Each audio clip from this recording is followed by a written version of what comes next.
Hey everybody, Jay Weidner, Reality Check. Glad you're watching. Hit subscribe and like and share and all that to get my channel good and big. Today we're back with Jonny Enoch. Hi Johnny, how you doing? I'm good, Jay. Thanks for having me back. Yeah, Johnny and I recorded a program a couple weeks ago, and I didn't record. I don't know why. I didn't think it was you know, that bad of a show, but somehow it didn't get recorded, so we're redoing it today.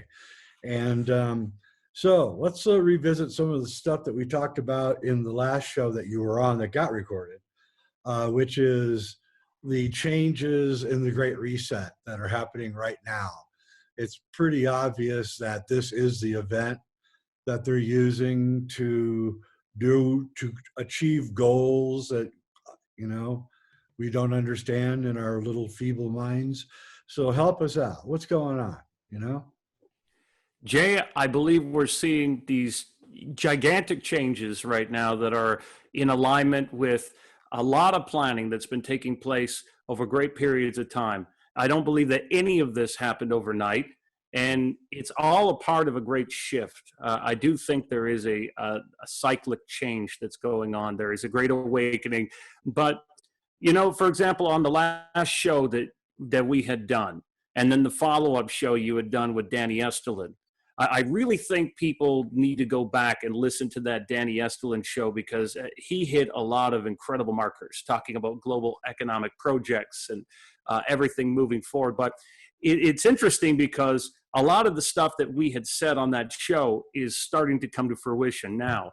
And you know, I don't think either of us are sitting there as cheerleaders. I think a lot of people out there, they're thinking that, you know, hey, these guys, as they would say in the comments, these guys, you know, they're part of it. They're on the inside of it. They're trying to put these things together. No, we're just watching the pattern recognition That's of right. what's taking place.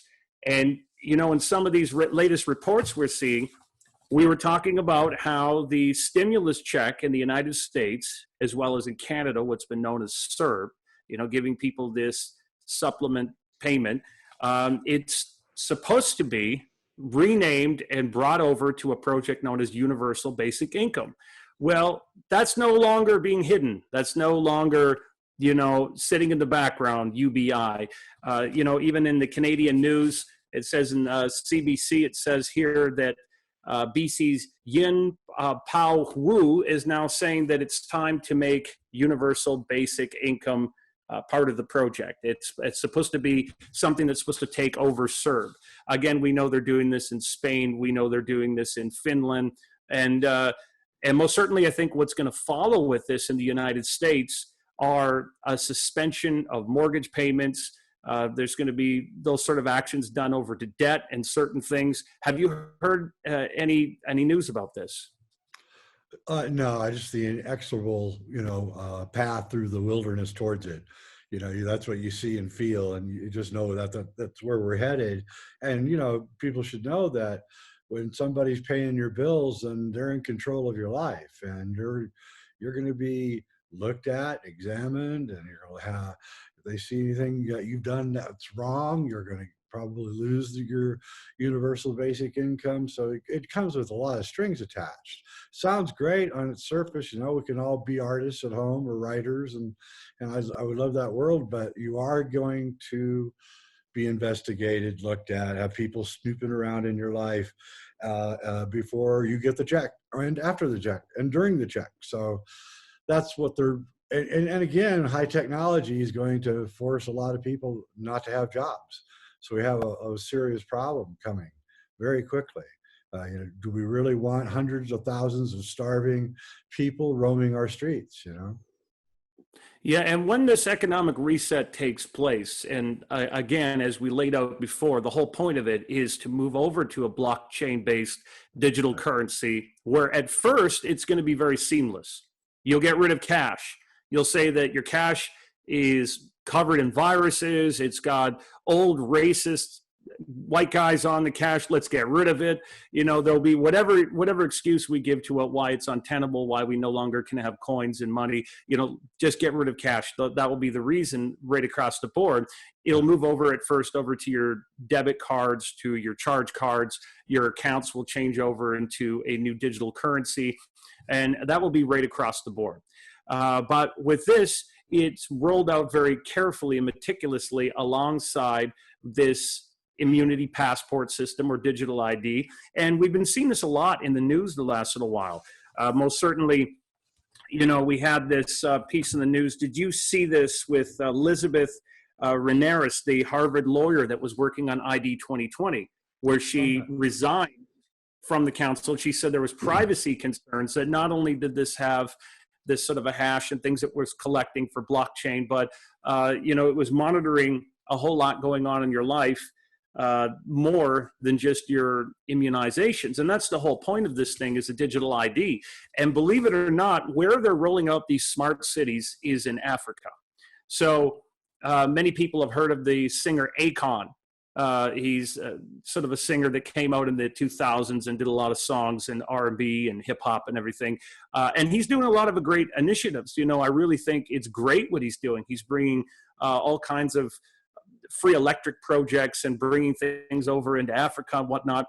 Well, he's being privately funded as sort of a blueprint for these new smart cities, the smart cities that they want to roll out by 2045. And so all these features are going to come more and more, from the autonomous cars to, being able to go into stores and places where, you're already registered with an ID, where you can't buy anything unless you have this sort of smart ID system. Well, they've already started to roll this out in Africa with something called the trust stamp. And you guys can look this up. This is on a lot of the cryptocurrency news sites right now. They're talking about trust stamp technology. It's essentially the same thing.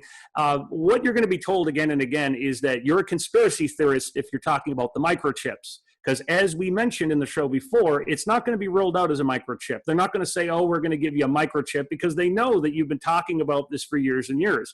How many people have been putting this on the web saying, the RFID chip is the mark of the beast and all that? So it won't go that way. It's going to be a transdermal tattoo, and that's what it currently is.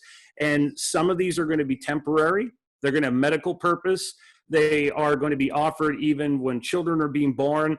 The transdermal tattoo also comes with a biometric identifier. So again, this is going to be a very easy system that will come across. So it's there for you to travel, it's there for commerce, it's there for health records, and it also goes along with this immunization agenda. And with that being said, Jay, have you checked out that new show that's called Upload, that's on Amazon Prime? Yeah, I watched a couple episodes. Very amusing. What did you think of it? Well, it's total predictive programming, probably coming right out of the head of Jeff Bezos. So I don't know. It was entertaining and scary, because I can tell you that's where they're going. And even to the point where they think that they can download your soul, apparently, into a machine. I'm still skeptical on that one, though. I just don't know about being able to do that. But for what I'm being told by people in black projects, they can. That you have an identity, you have a frequency, and that they can, an address, so to speak, and that they can move that around from house to house, or move you from house to house. And certainly, in alchemy, there's a, like the dark side of alchemy is being able to transfer your soul from body to body. So sort of like a vampire a little bit, but so you get old, and then you pick the next body you want to go into, and then you transfer your consciousness into that body. And there's a great book, forget the name of it, The Red Lion. It's a novel about all this, about this dark alchemy. It was written, I don't know, maybe 100 years or so ago, and a really good book. So if you want to read a decent book on dark alchemy, that's the book to read. But yeah, if the alchemists can do it, I guess the alchemists that work in the Pentagon can do it. So yeah. Well, none of this should surprise people. I mean, physicists and futurists have been laying this out for a long time. We already know what the blueprint is. I mean, for years and years, if we even check out the work of Dr. Michio Kaku, he's put this in Physics of the Future, or in the Future of Humanity. We get this laid out. And so we've kind of known where this technology is going. And remember, physicists, they gave us the internet. We've had so much media ecology that has evolved, it's come together with our consciousness. But in that show called Upload, some of the things you're going to see are absolutely a part of the technocratic blueprint. Yeah. And remember, a lot of this, from what we're seeing now, everything has already sort of been laid out for sort of a future blueprint. That's why, again, when you're seeing certain countries, states, and provinces that are having certain spikes in numbers, and you don't understand it really, you're like, why is that place being closed down? And it almost looks like, the numbers are being tweaked just a little bit. It's because it's according to trade deficits. There is a sort of economic order that this has to go in order to transfer over into a futuristic technocratic blueprint. So on that show Upload, pay very close attention. It's set in the 2030s. And I think you're absolutely right. It's a very smart comedy, but I think that Bezos had something to do with it as a part of that futurist crowd. You'll notice the autonomous cars, the smart cities, the interactive holographic displays. Something our smartphone manufacturers have said for many years is that they are getting rid of the smartphone. The smartphone is already dead. 5 years from now, you won't have a smartphone. Google is saying now that on your skin can be turned into a touchscreen display, so that you can have a touchscreen go across there. You'll just put out your hand like this, and your hand from certain gestures will pull out, either through a bracelet or later an implant, a interactive holographic display. Many of you may have seen already these glasses that don't cost very much money. You can go into places like Best Buy now for about $200, and you can get a pair of sunglasses, and you don't have to put anything in your ear. It's so like those Muse bands where it just vibrates into your occipital lobe, or right behind the ear, right into your skull, so you can get a display. Well, imagine that using the skeletal structure of your body, you could have an auditory sort of transmission that you don't even have to put in earphones or anything. It's just brought out in that particular way. Other things you see, as you pointed out in that show, is that our technology is moving into consciousness. So if people want to look this up, this is no joke. If you go back and look at what Professor Stuart Hameroff over at the University of Tucson has said about this, he's an expert in anesthesiology, and he's worked with Sir Roger Penrose, who's the famed British physicist. They have looked at something called ORC-OR. And again, I believe you and I have discussed this on a previous show, but how when you look at your brain, it works with these microtubules that are like a girder system, where they see that consciousness precursors sit at the level of atoms and below, and our consciousness is held together through something known as superpositioning or quantum cohesion. And this is not only how we explain the science of near-death experiences, but it's the future of our quantum communications. And in fact, what you said, Jay, that we do have an IP address, and that perhaps your consciousness will be able to be downloaded in the future, or maybe uploaded into an interface like Facebook's offering now with their VR Horizons interface. Yeah, well, I've talked to people that were in some of the more 2 or 3 of the secret space programs, and they've already got it. That's what they've told me. They've already got all this technology is already a done deal.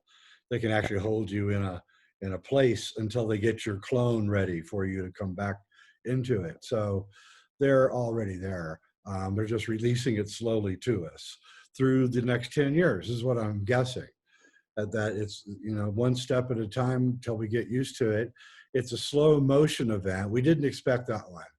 We thought it was going to be some kind of smash catastrophe, switch over overnight, but they too smart for that. They're doing a slow motion one, so most of us don't even know what's happening until it's a done deal. And there's not really a lot we can do about it. The one thing I do wonder, and I mentioned this, I think, in our last show, is that right now, the opposite of people going into the smart cities is occurring. People are actually leaving the cities. The area I live in is a very small country area, and every house that was up for sale in our area is sold, mostly more than they were asking for. Every single place is being purchased and bought up as fast as possible, and people are swarming out of the cities. They say that the Upper West Side of New York is 30% of the population is there that was there before the COVID. And that's the rich people. So they have summer homes and things that they go to. And we're also noticing that also in Colorado is that the summer homes that the rich people have here, they're there now. They're not coming like later. They moved in, and Aspen is all full now, and all these little rich Colorado towns, the ski towns, are completely full. Just completely full. All the people live there. They're not going back to Los Angeles or Utah or anywhere. And I think it's happening in a big way. Now, Christian Westbrook at Ice Age Farmer, he says that they're going to announce that it's dangerous to live in the country because you're going to catch zoonotic diseases that are being passed to us from animals. And that's going to be the way that they move us out of the country.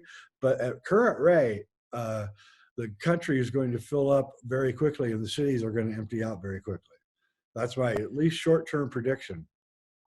Yeah, well, again, to go back into some of these publicly made plans that have been no secret, they're no conspiracy. You look at the UN's Agenda 2030, or what we've called Agenda 21 before, of taking people out of these far-reaching areas and moving them into more closed and confined areas and building stores up, with sorts of condos above them and everything like that. And again, yeah, exactly. And you see that blueprint has been well funded and laid out no matter where you go in the world, not only in North America, but in Europe. I've seen it all over the world when traveling now, which is very interesting. But you mentioned these viruses, okay? So we know that there's these weaponized pathogens. Yeah.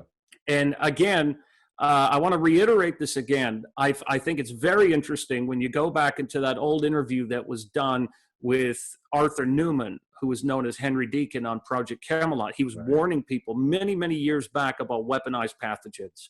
And I think he was right on the money with this, because look over it now, they're saying bubonic plague has returned. And for some reason, the other day, they just so happened to be doing random tests of the eastern gray squirrel in Colorado for bubonic plague. And the eastern gray squirrel has shown up in Colorado with bubonic plague. How very interesting and fortuitous of it. But as angry as that should make people, the other side of it is maybe people will stop eating the poor eastern gray squirrel, who is one of our greatest forest regenerators. But let me add this, Jay. The other day in the news, China has now announced to us also that they're very concerned with a much more deadly pneumonia-like virus that they say is coming out of Kazakhstan. We now have these new super mutagenetic versions that are of this particular virus. And the other thing we're seeing backtracking by many of these big health organizations that are now trying to tell us information where they're saying, well, even the people who built up antibodies, even the people who built up antibodies, those antibodies are going to dissipate in about 3 months. So that's even more of a reason for you to take the immunization. Now, let's just examine that really quickly, because when you and I discussed this on the show, we said months ago that when they roll out the final version of this immunization, that it will be an RNA-based vaccine. And why is that important? Why is Elon Musk investing in microRNA immunization factories? Why are these going to be the new thing, and why you will need an immunity passport to prove that you've had the latest immunizations? Well, first of all, the news is going to be that these are spreading from humans to animals constantly, like you said, in the country, why they're moving around. You're going to have a return of avian flu that's going to move from chickens into humans. You're going to have to shut down meat processing plants. They're going to move from cows into humans. You're going to have that swine flu, pigs to humans. You're going to hear a lot of that, guys, and it's going to come up back and forth. The RNA base, though, they're going to tell you, is that if you take an RNA-based immunization, which again, go back and listen to the episode we did. RNA is ribonucleic acid. The reason why you would want to use one of these is that apparently it's always generating the antibodies inside of you, but it's also like an operating system and it's using the 4 bases to permanently alter the human genome. This means it's not like a regular one. Your genome will be permanently altered. That's right. That's the plan. We're going to make a new human. It is, but Jay, there's one more part about that. You've heard about these synthetic and lab-grown meats, right? Yeah, boy, I sure have. It really worries me. I made the prediction on this show over a year ago. They're going to outlaw meat. I mean, they're going to outlaw the slaughter of animals. That's what, and these meats that you're talking about, these synthetic things, they're the transition between the meat diet and the non-meat diet, because that's where we're headed, right towards everybody being a vegetarian. Yes, and this is the thing. This isn't the same thing as, let's say, the Beyond Meat vegetarian substitute burger. We're talking about meat that looks so real, the synthetic meat. It's grown, basically, you grow it like in a petri dish. Yep. But again, you would take crustaceans, or you would take marine genetics that don't contaminate as easy, and they would be more bacterial resistant, mold resistant. They could last longer without expiring. So you would take them and you cross this with the meat, and then it lasts for a longer period of time. You're told it's sort of immune to these things. But it's very interesting because, again, I have a physicist friend out here in Vancouver. His name is Deep Prasad. Many of you may be aware of him. He is not only brilliant at coming up with new algorithms for even dematerializers. He's working on a dematerializer for waste. He has created technology and devices where you can control your TV and your appliances around the house with brainwaves, which is really amazing. Wow. But we've discussed this about replicator technology. So in the very near future, and even, go look up Michio Kaku, what our physicists are saying. We have this technology. Replicator technology is going to be in your kitchen this decade, where you're able to use it like a microwave that can take this molecular level to recreate meat or starches or whatever it is, but it won't taste as good as regular meat. And again, Jay, I find that fascinating that on that show Upload, they show people that are wealthier and have a little bit more money, they're enjoying real meat, and they're saying, they make a comment on how the replicator food doesn't taste as good. Wow, that's pretty cool. Yeah, I don't know where we're going to head with that one. There's cultures in the past, like what happened to India. The Mughals outlawed the eating of cows, but they kept eating it themselves. And they did that, and you can read it in the writings, that they did it to weaken the people, to make them so they would be more passive and less aggressive. And we know that in the wilds, mountain lions can detect vegetarians. Did you know that? That's interesting. Yeah. Well, I don't know if it looks for, I don't know if it looks for a man bun or anything. I'm just joking. No, it's a smell. I'm just only joking, not to upset my vegetarian friends out there, because I've been a vegetarian for 9 years myself. I'm not bad-mouthing vegetarianism at all, but I think it's a choice, and I don't think that they have the right to order us all to become vegetarians. Yeah, no, it's very interesting. And another thing that people should watch for, which is very interesting, is that you'll see in this transfer over of what's happening right now in our economic system, because this is very well orchestrated. And as Danny Estelin did say, again, which is incredible, how he mapped out the global economic project and the various groups that are taking place behind the scenes. As there's a transfer over, especially coming in this fall, you're going to see things building up to more of an economic crash coming up. And it's really a reset, what you're seeing. Yeah. You're going to see a lot of billionaire technocrats, and I won't name any names, but I guess a lot of you people can out there watching this can read between the lines of what I'm saying. You're going to see them saying, well, we don't need billionaires anymore. Who needs billionaires? You don't need personal wealth. And I'm not saying they're going to eliminate small business, because we still will have small businesses. There still will be the ability for you to, let's say, be a lawyer or make more money. You'll just pay more tax and you won't get a UBI or universal basic income.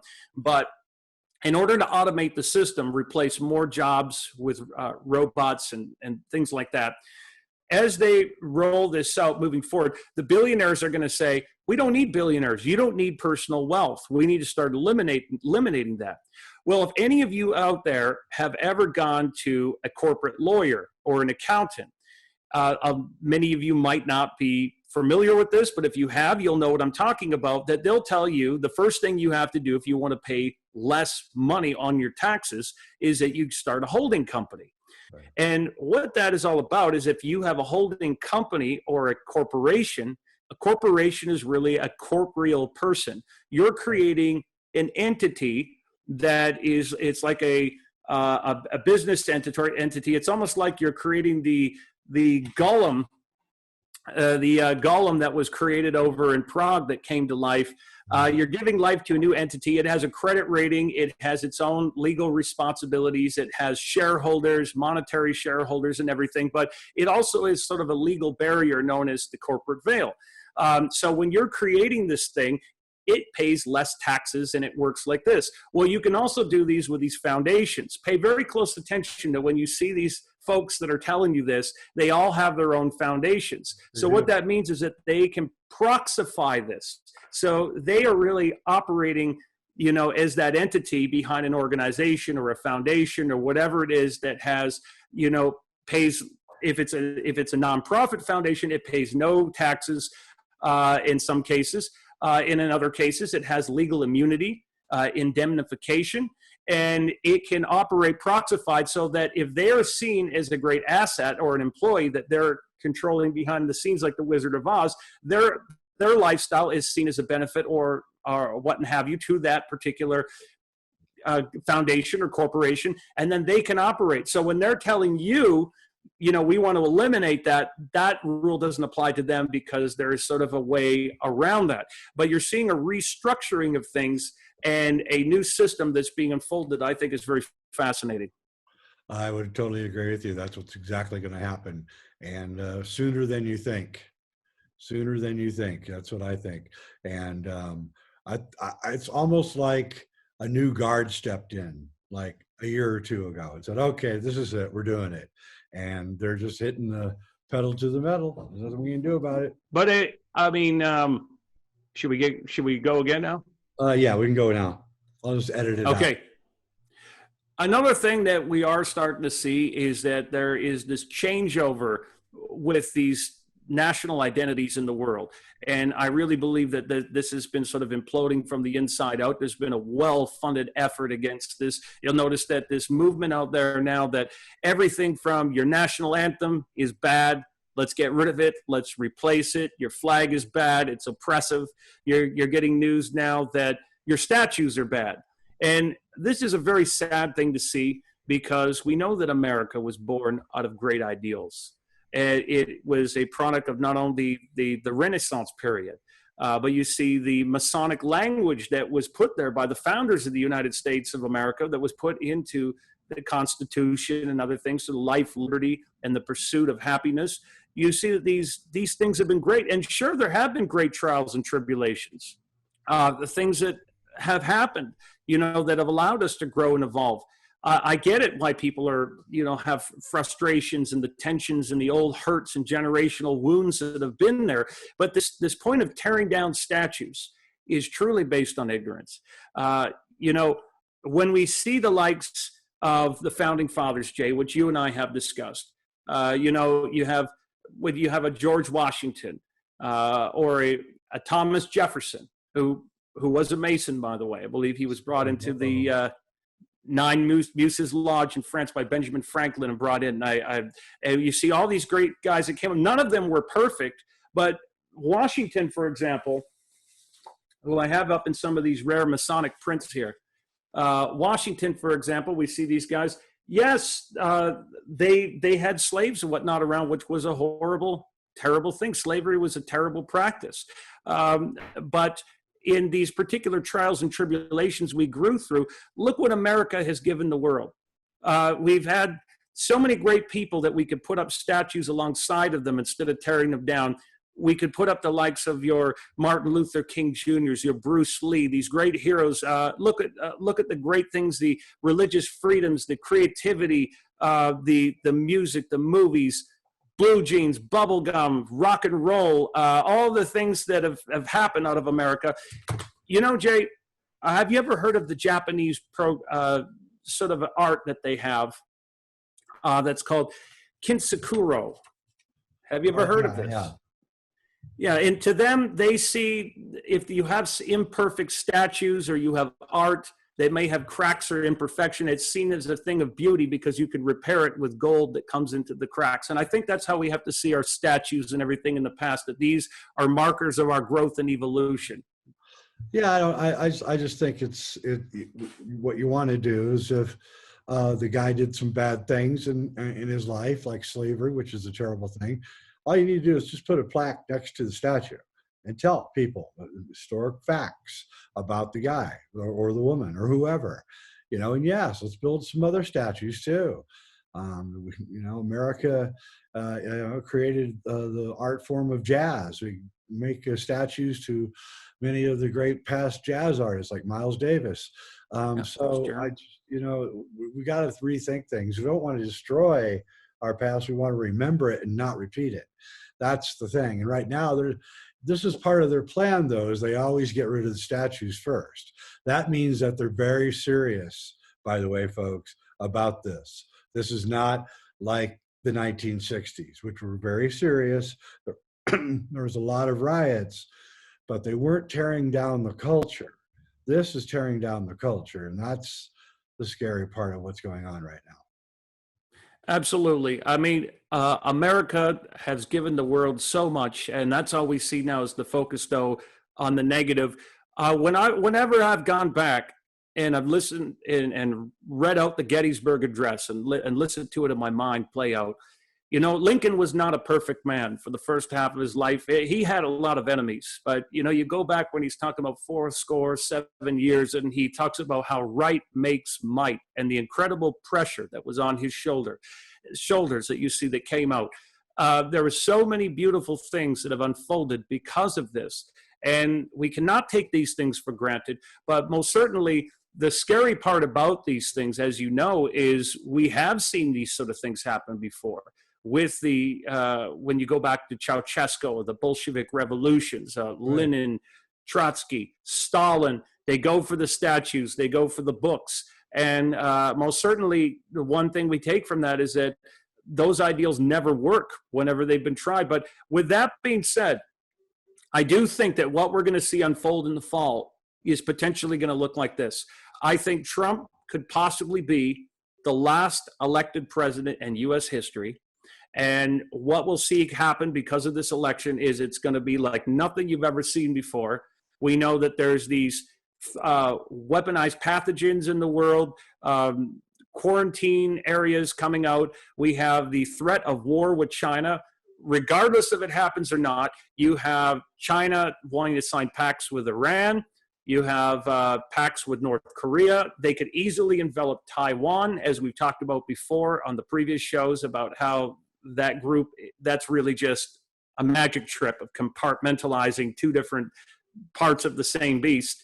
And you have all this coming down the pike, as well as people acting up because of these riots contained within various, divisive politics, religion, everything else coming into the mixture. You could have a state of emergency that totally disrupts the election altogether and just changes the face of it going forward. And with that being said, I think what you're going to see, Jay, don't be surprised if you see democracy start to go out the window for a while. Not only here, but also in Europe. You'll start to see more things happening like you just saw with Viktor Orban in Hungary. Viktor Orban in Hungary, he's kind of just put himself in power there indefinitely. You have guys like Putin has done the same thing. You're seeing that in Poland. There's the rise of dictatorships that are going to come up. Even Trudeau wants to do that. He's going to attempt it in the fall to restart things in Canada. You're going to see these guys say, well, due to the state of emergency, let's do like what Franklin D. Roosevelt did. FDR, he had the 4 terms if you have a state of emergency. Trump already has that. Trump has the emergency powers. He's already federalized the Fed. He's going and doing all these things, and no one's talking about it in this country. I'm worried. There's way too much power in one guy, and nobody talking about it. And so, the thing that's going, the fly in the ointment for everything right now is China, and they don't know what to do with China. And China is going its own way. It doesn't give a care at all about what we think.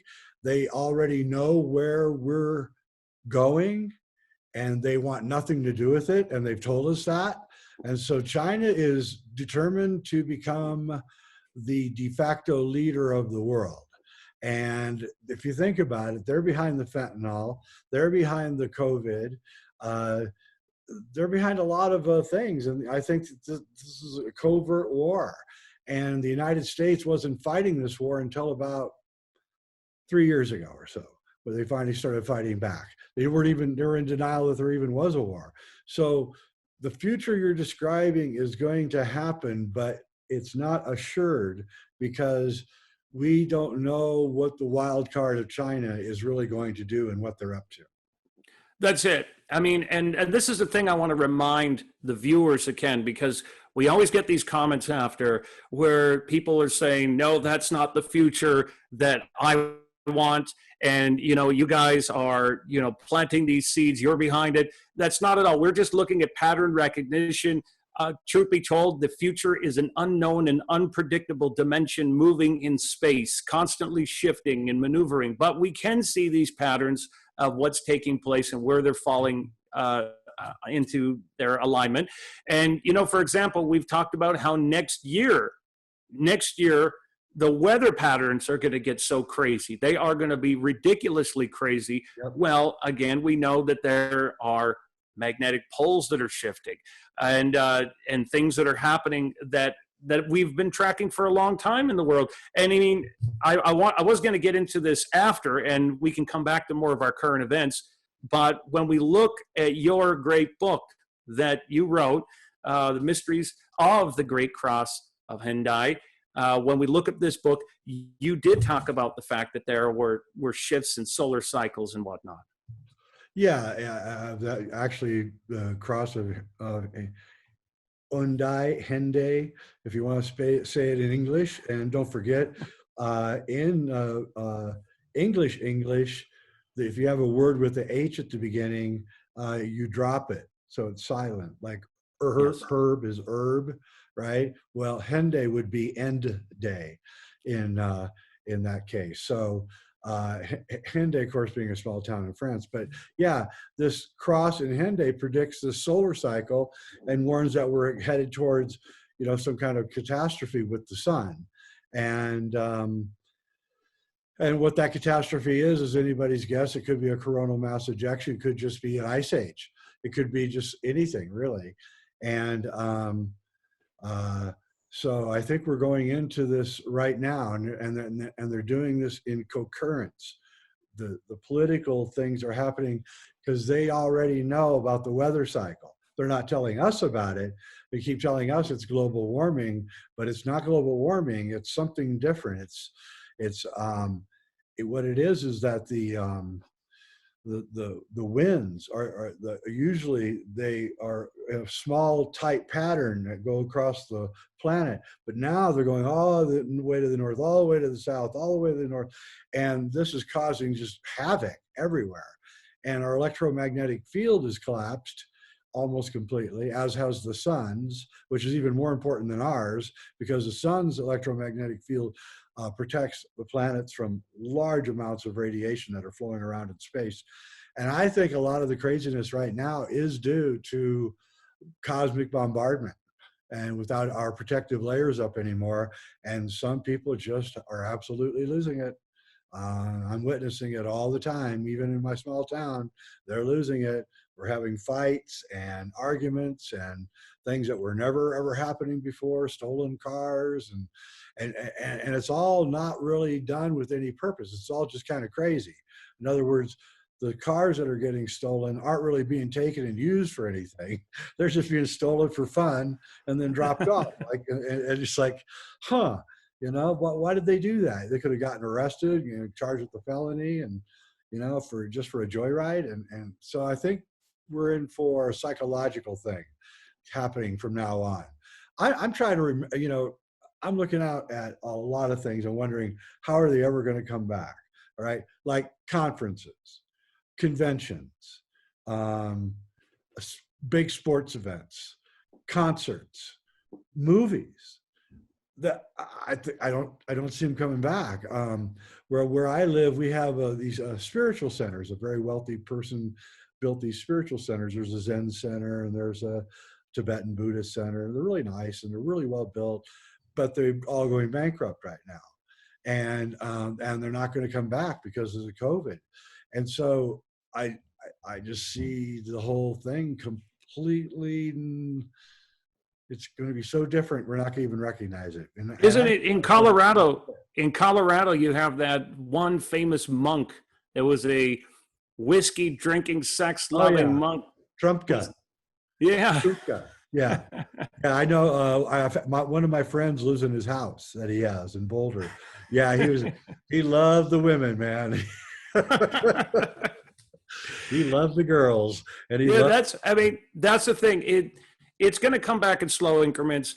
I personally think that for the rest of this year, I think it's going to definitely be shaky and manipulated, and there's a lot of strategic propaganda that will be laid out, and as there will be changes rolling out in travel and everything else.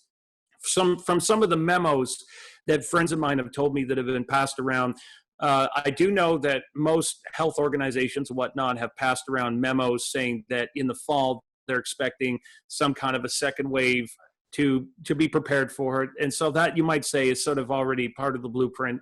But also in the UK, I've been told that the memo going around there is that they want to have the immunizations, a few million immunizations, ready for about January or February. They're hoping that thing should start to clear stuff up by the spring. So again, based on those projections of what we've had, that's why even when we were working on getting the dates for our tour, it's very interesting because remember when we had discussed this with Patricia Mona and Mohammed Ibrahim about our tour that we have coming for next year, that we have to give a shameless plug for here, the return of the Kefir cycle. Next year. You guys can all join us in Egypt. Well, she said that she didn't see things clearing up until the summer of next year. And then Australia just announced that they said that they're barring, they absolutely backed that. They said that they're banning overseas travel until the summer of next year. They're barring it. It's only going to be essential stuff. So I think travel will start to return that way. And after they start saying that they believe that this program, whether you would want to take an immunization or not, they'll start to roll that out altogether. And again, moving forward here, Jay, I just want to reiterate to people that I most certainly I'm not one of those ones excited looking to go sign up for one. I personally would want to take an antibody test because I believe we've already had the antibodies. Plus, you know, they do say if you're an O blood type or AB plus, you have more of an immunity with antigens. So I am one of those people, an O negative. So with that being said, they will encourage people to have more hassles. And when you want to go to hotels or places, they'll have the temperature checks, biometric scanners and all that. And that's going to be making things more of a hassle. But going back to what you were saying, when we look over at how this has been calculated within the magnetic areas of the sun, something that you covered in great detail when you wrote this with Vincent Bridges, you know, going into there, you did talk about the yugas, the great year, you know, the 26,000 year cycles where we see with the precession of the equinoxes, where the Earth is on an axial rotation that it's shifting over towards these various ages and bodies. We have something that you discuss in here that's related to this and what we're going through now. which perhaps is contributing to the random cars being broken into around there with no explanation in Colorado that you've been seeing. Well, you talk about this alchemical eschatology. Right. Now, for those out there that don't know that term, eschatology, what does it mean to have an eschatological event, or the science of eschatology? That eschatology is the science of the end of time, so to speak. So you're seeing this progression of things rolling out and how that is affected. Well, if we go back into the Vedas, go back into the Hindu Vedas, what you start to see is that they had this very, very ancient knowledge that we know has inspired everyone from your Niels Bohr, your Erwin Schrödinger, all of our top physicists, Henry David Thoreau. You got guys like Ralph Waldo Emerson, but even Oppenheimer, when we see the atomic bomb, all that stuff was attributed over to being inspired by the Vedas, with the Bhagavad Gita and everything. But again, if we take that even further, we know that the Vedas have the oldest scriptures in the world. They've been reinterpreted even down into our Bible. They've been reinterpreted by Lao Tzu and Confucius, Buddha, later perhaps, even in the biblical scriptures, wherever. It's all coming from that very ancient world. Well, they talked about this. In the ancient Vedantic layout, it talks about exactly what you're saying, which I believe was encoded in here, which you have pulled apart and given the blueprint for what we're seeing. And that goes back to the Manvantara. These are these cycles of the sun that the ancients knew about. And the secret was, when you went over to Little Bear, when we went over into the polar areas, there was these 7 rishis, or these seven stars, these 7 bodies, these great alignments we'd see like the continents, where they could map out the subtle shifts, these magnetic shifts of the sun and the earth. And they knew that this was going to affect the earth in a certain way, these magnetic shiftings. Well, the ancients have been mapping this out for a very, very long time. I do believe that our scientists and military know about this. I've been told as such that they have been secretly anticipating a great geophysical event. And as you pointed out, just before this, and you've told me many times before, that yes, they know about this. Why do you think when you go over to that Denver airport in Colorado, it's laid out on the wall? They have underground facilities there. They have underground facilities over in Heathrow. They prepared for this, and with very expensive facilities, because they know that the underwater mantle in the earth is building pressure. They know that there is a wobble to our earth. Our polar vortexes are shifting. In the next few decades, you're not going to recognize certain parts of the world. They're going to look completely different. Also, the all of the large planets are all moving to one side of our orbit, and that's going to pull the Earth, not a lot, about 100 miles further out, but that's a lot. That's a long distance, believe me, and that's going to bring the weather into the cold. That's what I think. And that's going to happen around 2024 is when they're finally in the position behind us as we face the sun. And also the Earth's orbit is slightly elliptical. People don't, it's not a perfectly round orbit. That's right. And we're going into the elliptic part of it too. So what we have is like 4 or 5 cycles overlapping each other. And our leaders leading us astray, leading us down the wrong way. They're not telling us what to do. They're not telling us how to protect ourselves. I presume that they want it to happen because they want to clear out a lot of people, and they're misinforming us on purpose. That's one of the purposes of this show. I want to get back to something that you were talking about with Trump, because it's something, I don't think I brought it up on the show ever, but I think you know about it. And that's these books that were written in the 1890s, the Adventures of Baron Trump.